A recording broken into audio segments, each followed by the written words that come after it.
My best advice for all players in Rise of Kingdoms, especially the free-to-play players, is to have at least one army of cavalry, archers, and infantry in your lineup. Whether it's a 3-army lineup, a 5-army lineup, a 7-army lineup, you want to have at least one of each, because at this point in Rise of Kingdoms there are just so many good commanders that you really can't afford to skip out on an entire troop type. So you should always be chasing the meta. But once you have one of each of those troop types, what should your 4th army be, and what should your 5th army be? Many players will eventually reach the point where they're going to start to consider specializing in a troop type, despite ultimately running all of them at some point. So today we're going to take a close look at each of those 3 troop types, and I'm going to give you guys my thoughts and opinions on which troop type right now is the best to focus on for free-to-play players. And this goes without saying, but this advice also extends to low spenders, medium spenders, and even the whales. But first, what's going on, guys? Cheers. Now, as you guys know, I am a partnered creator with Rise of Kingdoms, which means they support a few videos on the channel every single month, just like this one. But the most important support comes from you guys dropping a thumbs up down below and subscribing. Okay, now the most obvious place to start would be to simply look at the stats for each of these troop types and just figure out which troop type on average has the highest stats, right? I mean, that makes the most sense. Probably get the most of the troop type that has the best stats. And unfortunately, it is not that simple, because if we take a look at the tier 5 units for each of the different troop types, you'll find that they all have pretty much the same base stats if you do the math. And so here we have a generic tier 5 infantry. He has 220 attack, 212 defense, and 216 health. Here we have a generic tier 5 archer who has 220 attack, 216 defense, and 212 health. And then because I'm Germany, we do have to take a look here on this screen to see what the generic tier 5 cavalry is, but it is 220 attack, 212 defense, and 216 health. That is the same as the infantry. Now you can go down the rabbit hole of taking a look at all of the different special units for all the different civilizations in Rise of Kingdoms, but I'm going to let you guys know right now that on average the base stats for all the different troop types will typically even out in some way. A civilization might have slightly better base stats in one area but slightly worse in another, so I'm just going to save you some time and let you know that from a base stat perspective it's even. They're all the same. Of course, there's also the rock paper scissors mechanic. Each troop type has one counter and is countered by one thing unless you're siege. So really the only difference in base stats between the 3 troop types is going to actually be march speed. We have an 80 base stat march speed for the tier 5 cavalry. We have a 65 base stat march speed for tier 5 infantry, and we have a 70 base stat march speed for archers. This march speed is not changed by special units, so even if you have a special unit, it will maintain the same march speed. So from this perspective, if all of the different base stats are equivalent except for march speed, then technically the best units by stats alone would be cavalry. They have the same stats but they're faster, so objectively cavalry win from a unit perspective. But what about civilization? Now I recently made a video talking about the best civilizations in Rise of Kingdoms, and if you want a more nuanced answer as to what the best civilization is for you, I highly recommend that you watch that video. It's very recent, so it's up to date. But the TLDR from a civilization perspective is that typically for open field fighting, which is really what this video is about, right? I mean, if you're rally garrison, then you know garrison meta is infantry, rally meta is typically archers. Not to say that the other troop types can't also do other things, but that is in general. Of course, there's also artifact KVKs, but again, we're just generalizing here. Okay, infantry's garrison, archers are rally, everything falls in the middle when it comes to open field. So from an open field perspective, I typically recommend either France or Ottoman, and this means that while cavalry won the first round from a stats perspective with their march speed, they actually don't have a great civilization here, and so they come in 3rd place technically. And between Ottoman and France, I would say that most players are going to benefit the most from the Ottoman Empire. So on average, if we can agree that the Ottoman Empire is the best civilization for open field PvP, then we have to look at which troop type benefits the most from being Ottoman, and the answer is of course archers. We have the special unit, the Janissary, and they have a 5% bonus to archer health, and so all in all this is a clear win for archers. Then we have to talk about which troop type right now has the strongest commanders in Rise of Kingdoms, and I think this is the biggest point of contention for a lot of people, and that's because this will fluctuate over time, right? Sometimes there's going to be one troop type that's really powerful in the open field and others are lagging behind. Other times there's going to be troop types that are neck and neck, and it's going to be pretty well balanced. And honestly, right now each troop type does have some really powerful commanders. Of course, infantry have commanders like Liu Che and they have Ragnar.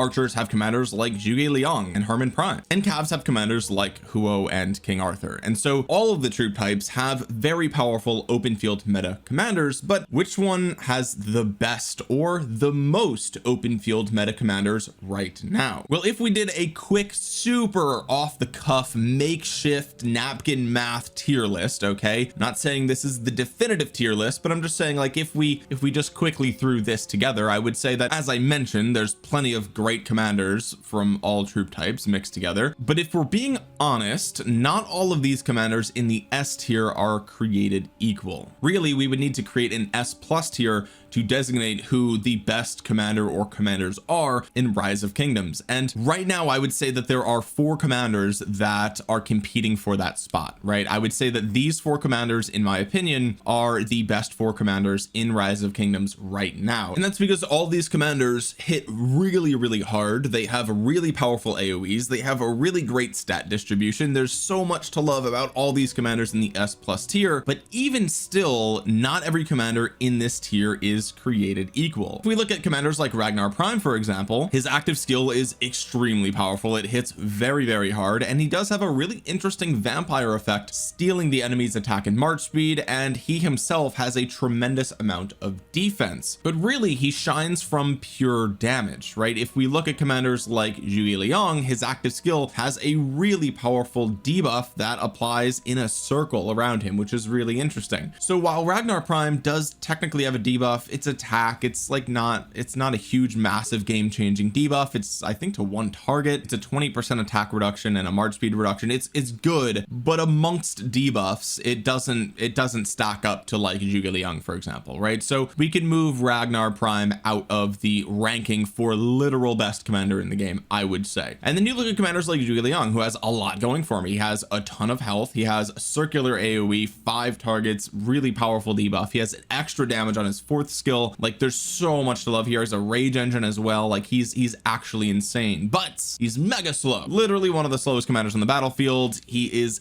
most targeted. When you look at any other troop type right now, players are going for the archers because they're a little squishy sometimes and they're slow. It's hard for them to get away, and so for that reason, I'm going to move Zhuge Liang out of the best commander in the game ranking. And then we look at King Arthur and we look at Liu Che, and we have to ask ourselves, like, of these two, who would be the better or best commander in the game? And similar to Ragnar Prime, Liu Che doesn't really have a good debuff. I think he has a march speed reduction on his active skill, so all in all, no debuff, but he does hit just as hard as Zhuge Liang with his active skill. It's not a circle, but in a big murder ball fight, you're still going to be hitting your 5 targets. Unlike Zhuge Liang, though, he does have more march speed. He has his rage engine still with the bonus combo attacks, which cause him to trigger other things more often. And then you compare that to King Arthur, and King Arthur hits arguably harder than any of them. He has a really nice stat distribution. He has really good march speed. He has a rage debuff to the enemy. He has a massive bonus to his damage, whether he's combo damage or skill damage as an open field commander. And so in my opinion, I would say King Arthur is the best commander in the game right now. And I know a lot of players, you know, when I first said that, when he first was revealed, and everyone was like, oh my god, he can only be used as secondary, how could you say he's the best commander in the game? And to that I say, for now.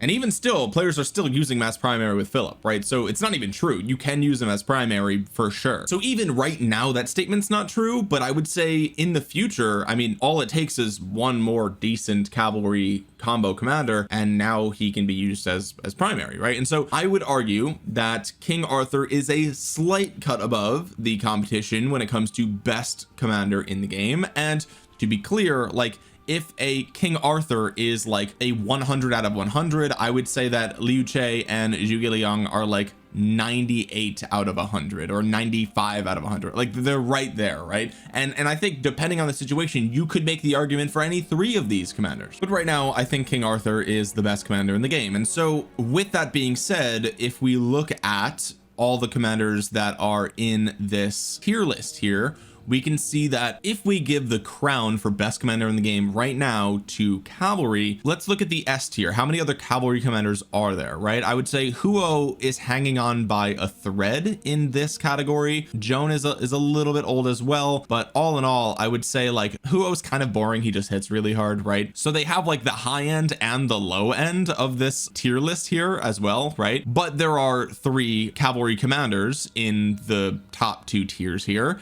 And if we look at infantry, we have 1, 2, 3. We have 3 infantry commanders, with one of them being, you know, arguably one of the best, if not the best commander in the game. And then we look at archers, who have 2 commanders here, right? We have Zhuge Liang and we have Hermann Prime. So archers falling slightly short. They have a few other commanders that are used pretty often, and you can of course use Philip anywhere. So if we look at cavalry having 3 top tier commanders, and we look at infantry having 3 top tier commanders, and archers having 2 top tier commanders, well then it's a tie between cavs and infantry, except I think King Arthur pulls out the victory for cavs slightly right now. Yes, I do think he's that good. Yes, he's insane. He's just insane for open field, right? Now you can't be using him in rallies, you can't be using him in garrisons, you can't be using him to swarm rallies or to swarm garrisons. He can't do any of that, right? All he can do is open field. He's literally made for that exclusively, and so he does have his downsides, but this tier list is for open field PvP, which is what 95% of you guys are going to be doing 99% of the time. So for that reason, I'm going to give cavs the slight edge in the commander department. Again, you guys can argue amongst yourselves in the comment section below. You can agree or disagree. It's up to you. And again, I'm not saying that this is by a wide margin. I'm saying cavalry barely pull out the victory from this category, with infantry coming in very close, right? Like very, very close. But commanders don't paint the full picture, right? Because we have to talk about equipment and we have to talk about armaments. And so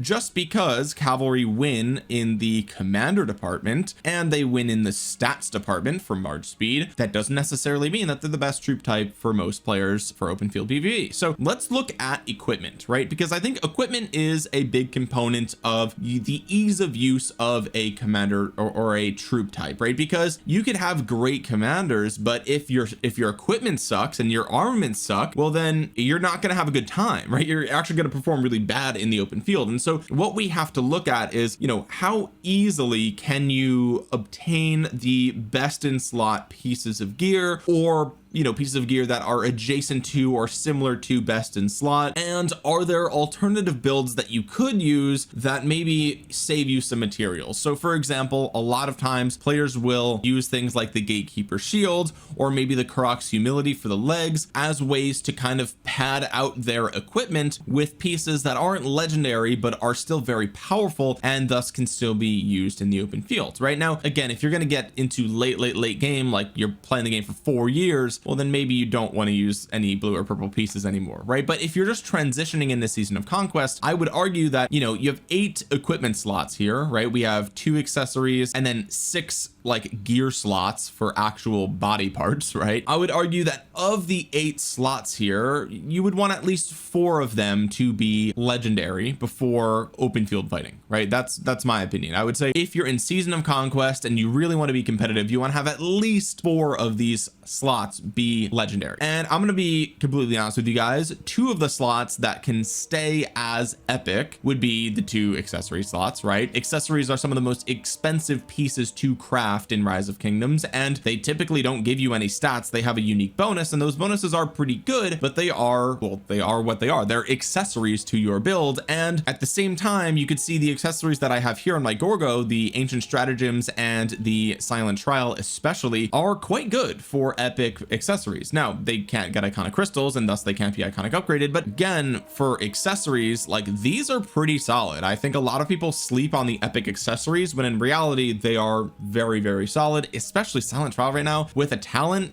Like the rage manipulation here is crazy. So like combo players should be really looking at Silent Trial right now. But the point is, if we assume that, you know, you can fight in the open field without legendary accessories, like the epics will be okay for your first season of conquest, then we have to look at the other 6 pieces and have to say, okay, well, which 2 of those 6 would we supplement with either a blue or a purple piece to get us a cheaper build going into season of conquest, right? And I think if we're talking about infantry, you know, like I said before, the infantry players can use the Gatekeeper Shield and they can also use the Karak's Humility, which I don't have any more of, and that would be a really cheap way for you to have a really solid equipment build with really only having 4 4 legendary pieces, right? You would have the helmet, the chest, the gloves, and the boots. And then if we look at cavalry have the blue helmet, the expedition war helm, which when talented gives you 8% of stats, right? And from a weapon perspective, Heart of the Saint is actually really good. It gives you a ton of cavalry defense, which we love to see, and that's an advantage that Cavs have over infantry, because infantry gets Sakura Fubuki, which historically isn't really great. It's not typically worth upgrading from the Gatekeeper Shield to the Sakura Fubuki. That could always change depending on the, you know, the open field meta pairings of the time, but historically that's been the case. So Heart of the Saint is actually quite good for a purple piece, all things considered. And so for Cavs, they also have 2 pieces that are pretty cheap, right? You have the blue helmet and the purple weapon. And if we look at archers, the thing with archers is they don't really benefit that much from those things. I mean, you could make the argument that sure, the golden age is actually very good for a purple piece, right? It gives you a ton of stats, it's stats that you love, and it's epic, and so you can use the golden age for a very long time, and I really like that, right? But then the rest of the kit for archers is a really tough sell, right? Because if you look at, you know, the legs give you march speed and health if you're going for the leadership legs, and the boots you really need, whether it's leadership or dragon's breath, whatever, you really need to get the tier 4 boots here, right? You need that march speed for archers really badly right now, and so you kind of need the legendary boots, and you really want the legendary legs, and you really want the legendary chest piece for the archer health as well. So that leaves gloves or helmet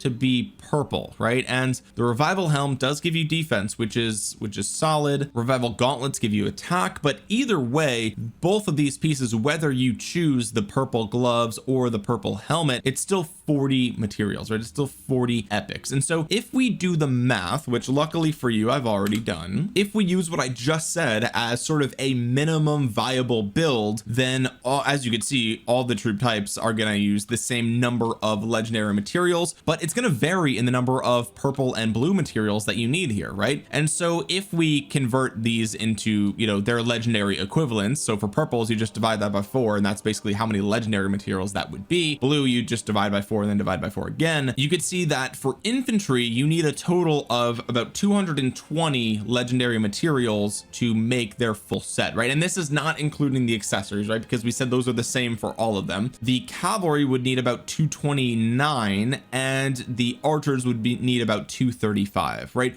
So all in all, the most expensive set, minimum viable expensive set, would be archers. Second place would be Cavs, and first place would be infantry, right? It is literally cheaper because of the Gatekeeper Shield alone. It is, and also because the Karok's Humility or legs, it's literally cheaper to have a minimum viable build for infantry than any other troop type, in my opinion, right? You could make the argument that you could use other pieces if you want, that's fine. And again, this is kind of neck and neck. It's still expensive for all of them, right? But all in all, it's slightly cheaper to have a minimum viable build for infantry than anything else. And that's not even to touch on the fact that you can get the Hope Cloak from the gold keys, and you can also get the Eternal Knight from the Lost Canyon shop if you do go this route. I know some players are going to go for the leadership legs, but either way, I would give this slight edge here to infantry. I think it's slightly cheaper to build a competitive infantry set, at least transitioning into Season of Conquest, than the other troop types. So again, don't get mad at me in the comments. It's a slight advantage. I'm not saying that they have the best gear in the game. I'm just saying it transitioning into it, it's slightly better. And then the final thing we have to talk about is armaments. Which troop type can you more easily acquire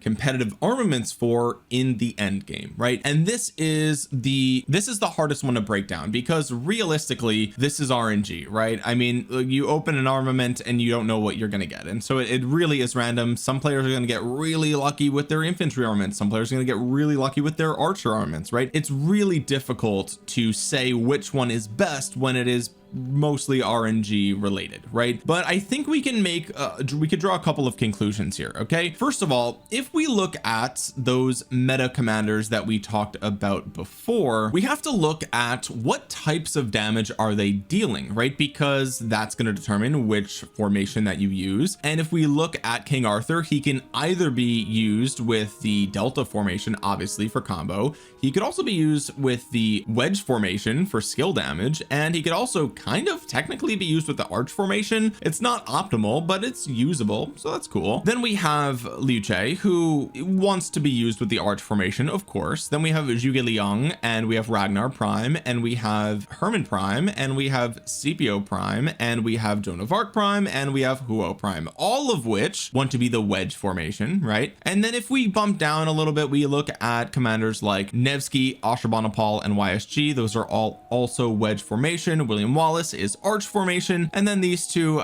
I mean, they don't really care that much. You could, I mean, especially Philip, he's Plato. You can make him whatever you want, really. Technically, you would say that Alex is a skill damage commander. His instant proc is skill damage after all, but it's almost irrelevant, right? So all in all, a majority of the commanders here are skill damage commanders, and therefore they mostly rely on a single formation, right? Which is pretty convenient because you can open the wedge formation armament chests, and if you get a really good cavalry armament set, well then great news, you put it on Huo. If you get a really good infantry set, you put it on Ragnar. If you have a good archer set, you put it on Zhuge Liang, and it's really nice. You just open the chest for one thing and you get whatever you need out of that, right? But once you start to branch out and you start to build your second army of those troop types, then the question becomes, do you still benefit from wedge formation or not, right? Well, in the case of infantry, the answer is no, actually, because you need to start getting some arch formation here, right? I mean, that's just kind of open and shut case, right? Like if you have Liu Che, you want to use him with either Alex or William Wallace, and in either of those instances, you're probably going to be using him with the wedge formation. Again, this is assuming you're running 2 or more infantry marches. If you're running just 1 infantry, you could obviously do like CPU or Ragnar with Liu Che and run skill damage, and you'll be fine. It's not optimal, but it's fine. My point is, your second infantry set is not going to be a skill damage set, right? If we look at cavalry are in a really interesting spot here because of the way that King Arthur is built. He is built primarily as a combo commander, but he deals an insane amount of skill damage as well, right? Like you just slap him as secondary and suddenly he gets a 30% bonus to skill damage. His AoE is skill damage. Everything else about his kit is unaffected, right? So all in all, he can either be used as a combo damage or skill damage commander, and I think that's perfectly fine. I think that's actually amazing that they built him in this way. And you can, you know, if you're going to build 2 cavalry sets, you could put him behind your Huo or your Nevsky and they'll pop off, and then the other one, either Huo or Nevsky, can be paired with Joan, and now you've got 2 skill damage sets that are perfectly competitive in the open field meta and are open field viable. Then we take a look at the archers, and unfortunately for archers, they have Shajar, which is a, you know, circle formation enjoyer, and that's focused on mighty healing, and I think a lot of players don't love that. You could make the argument that you should be going that route if you want to make archers, and that's a topic for another video. But if we look at, you know, the single best archer set is skill damage, and if we look at the second best archer set, whether it's Ashurbanipal with YSG or Ashurbanipal with Nebu or whoever the case might be, these are commanders that are skill damage, right? And so, like, yes, you know, you could make the argument that you would want this to be circle with Shajar, but you don't have to, especially because Shajar also has skill damage on the active skill, right? You put her as primary and boom, now she's a skill damage commander. And so if we really break it down like that, then what we can see here is that infantry are actually the hardest to get competitive armaments for, because you really do have to open 2 different types of formation chests, right? Whereas the other ones you can kind of rely on just the one. Again, not to say that cavalry don't have advantages by diversifying, and also not to say that, you know, if you open those arch chests for infantry and you accidentally get really good cav arch stuff, well then you just throw it on King Arthur and he'll be okay, right? He won't be great, but it'll be okay. So there are some, you know, there's some wiggle room here, but ultimately I would say that cavalry wins this round, right? I mean, their 2 best pairs can be made with all skill damage, and I would argue that their 2 best pairs are better than the 2 best pairs from archers, right? Just in terms of like output, I would just say, like, I would rather run these 4 commanders than these 4 commanders, in my opinion. That's just my opinion. Given the meta at this moment in time, I would argue that these 4 commanders are better than these 4 commanders. And so if they're even, right, both troop types have 2 pairs that they can run as skill damage, which is the easiest to obtain, then I'm going to give the win to cavalry, because not only can they both be used as skill damage, but King Arthur can also be used as delta, and he could also kind of be used with the arch formation, which eventually you will be opening arch formation armament chests and you'll get some cavalry things, right? And so cavalry have the benefit of, yes, you can do all skill, but they also have the flexibility of moving into two other directions with King Arthur, mainly Delta, but you know, you can make that exception. Whereas with archers, you know, if you start opening circle formation, that's it. You're only going to use it for archers, and it's not great compared to the other ones. And so for that reason, I would say archers take second place here, with infantry coming in last. Okay, so all in all, let's review the categories. For stats, cavalry took that. For civilization, archers took that category. For commanders, we saw cavalry pull out a slight victory. That one was the most neck and neck out of any of them. For equipment, we saw infantry pull out the victory, and for armaments, we saw cavalry pull out the victory again. So out of the 5 categories, cavalry won 3 of them, and infantry won 1 of them, and archers won 1 of them. And I would argue that the civilization is almost like the least important one to win, right? So right now, I would say that the two, clearly I would say the 2 best troop types in the open field right now are cavalry and infantry, right? They're neck and neck. I would say the slight advantage goes to cavalry because their armaments are slightly more versatile in their acquisition methods, and they have what I feel like is the single best commander in the game, and they have the highest march speed out of all the troop types objectively, right? And so for right now in February of 2025, I would say cavalry have the slight lead when it comes to best troop type in Rise of Kingdoms for open field PvP, and I would say infantry are just slightly below them, right? Last year, if you asked me this question, which you did, and I made a video just like this one, I said that infantry pulled out the victory just barely, and now I would say cavalry pull out the victory just barely. Both last year and this year, archers coming in 3rd place, which is unfortunate. We'll see what the developers have for archers in store for later in this year. But with that being said, guys, that's going to do it for today's video. So 1st place is calves, just slightly. 2nd place is infantry, and 3rd place is archers. And by this point, I'm sure many siege players are very upset in the comment section below that I didn't consider them into this